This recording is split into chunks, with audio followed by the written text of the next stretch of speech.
Many people wonder why the world seems so unfair. I mean, some people seem to gain wealth and resources effortlessly, whereas others can work tirelessly throughout their lives and never really end up accomplishing anything significant, or unable to build a positive future for themselves. Some are struck down by illness young, others live long and healthy lives. But here's the thing, the world isn't unfair. Life isn't unfair. Life is what you make it.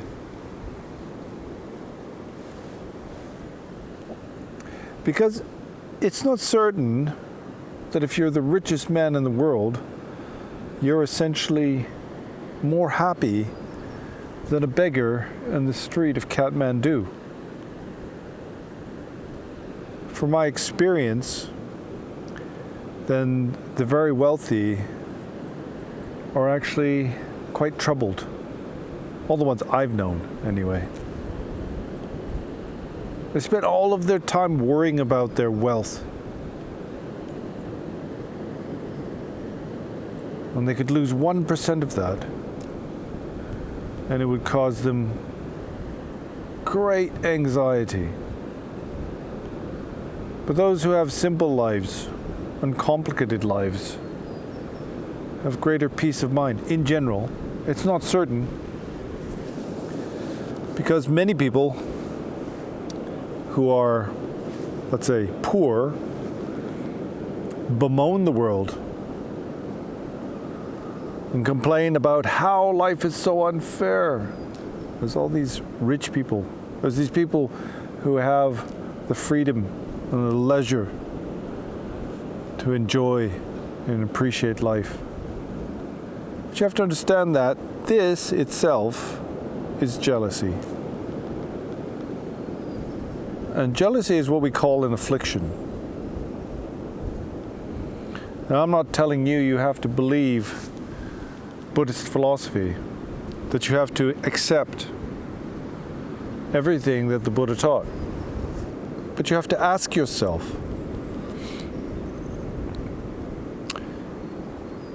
is everything random, or do things arise from prior cause?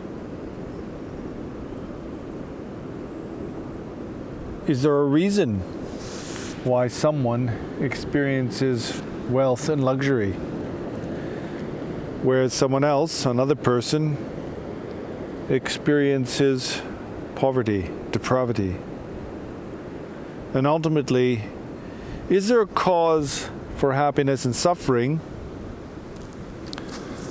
or is everything random? A random world is a very difficult place. That really means ultimately you have no control. There is no free will. And nothing is dependable. When I say that nothing is dependable, I'm talking about causal links. For example, that one action should bear a particular fruition.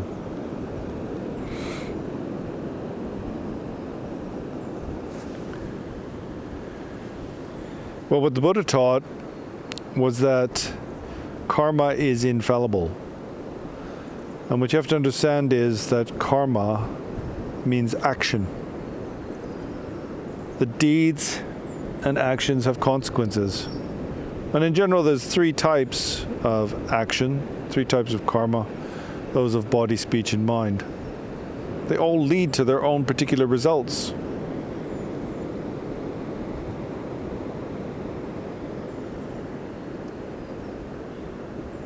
There's another thing you have to understand. Now, the Buddha didn't teach anything other than free will. The point is, it's completely up to you. And there's no point in bemoaning the present.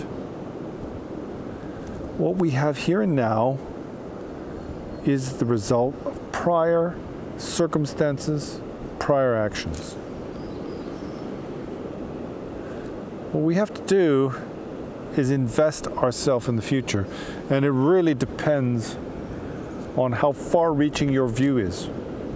Do you think only of the short term, or do you consider the long term? And to my mind, then the Buddhist view is very far-reaching.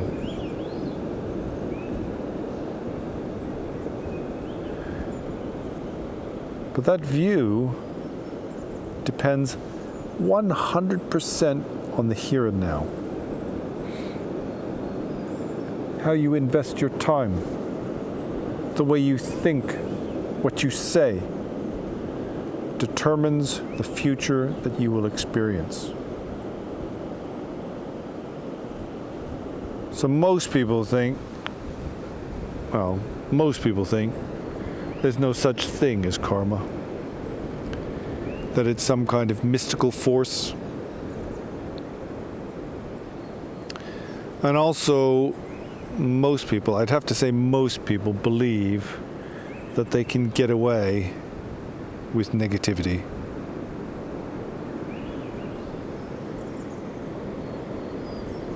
Otherwise, why would we cheat on our taxes? Why would we steal or lie, even white lies? We do these things because we think there's some kind of profit in it. But if you believe in karma, then you believe that the eventual consequences of your actions will come back, and they will come back to bite you hard.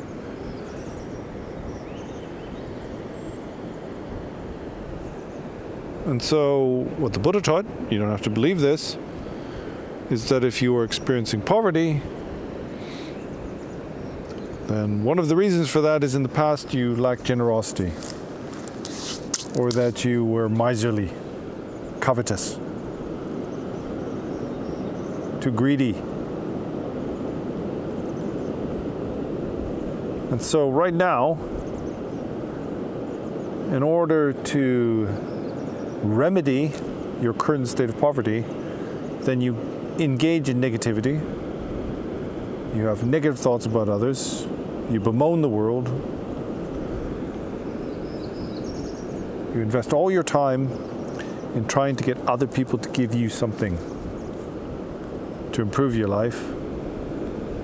And you're only going to make the situation worse. That's how you got here in the first place. And just because somebody has wealth doesn't mean they're happy, but it also doesn't mean that they are a good person. Their wealth is a consequence of past generosity. But they may choose in this life to be very negative people. And so their experiences of wealth and resources are only temporary. They're not lasting, they're ephemeral. Buddhists do teach that there is such a thing as an infallible result or a lasting result. But this depends very much on how far-reaching your own view is, on the vastness of your intention and your outlook. That's what we call final awakening. That's a long way off. Awakening isn't something simple, as many would lead you to believe. And the path is graduated.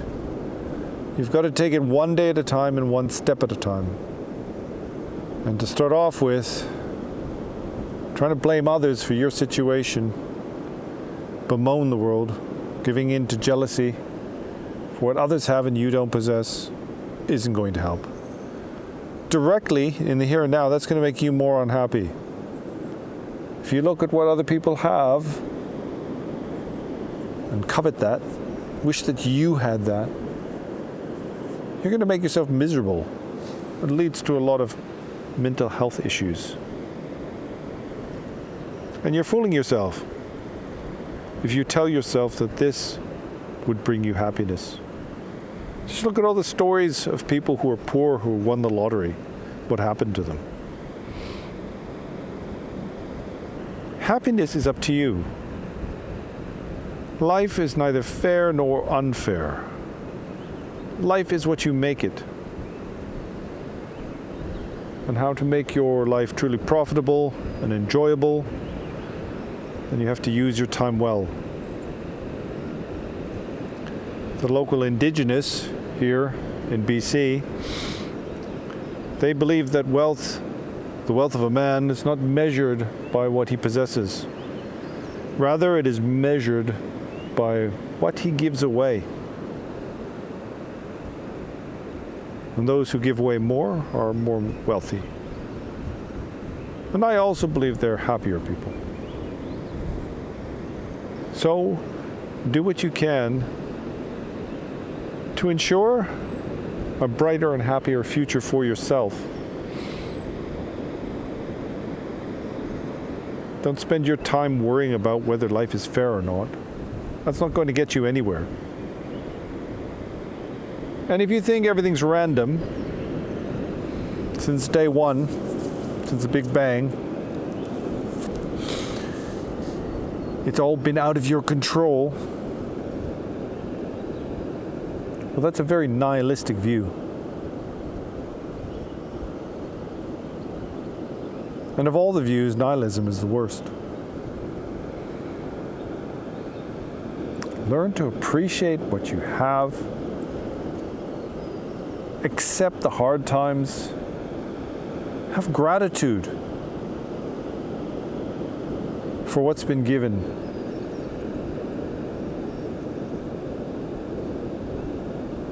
And if you want to experience resources, wealth and resources, then engage in generosity. I wondered about this when I first became a Buddhist. I'd heard that they said that the cause of wealth was generosity, and I would say I was quite a miserly person, maybe not very miserly, a bit stingy, but I was pragmatic about it.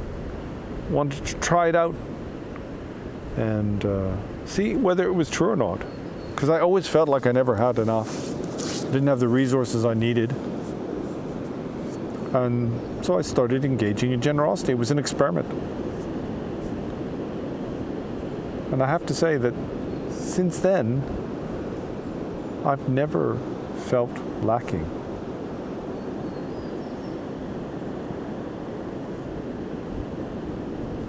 And it is my wish that you should experience future happiness. But the point is, it's up to you.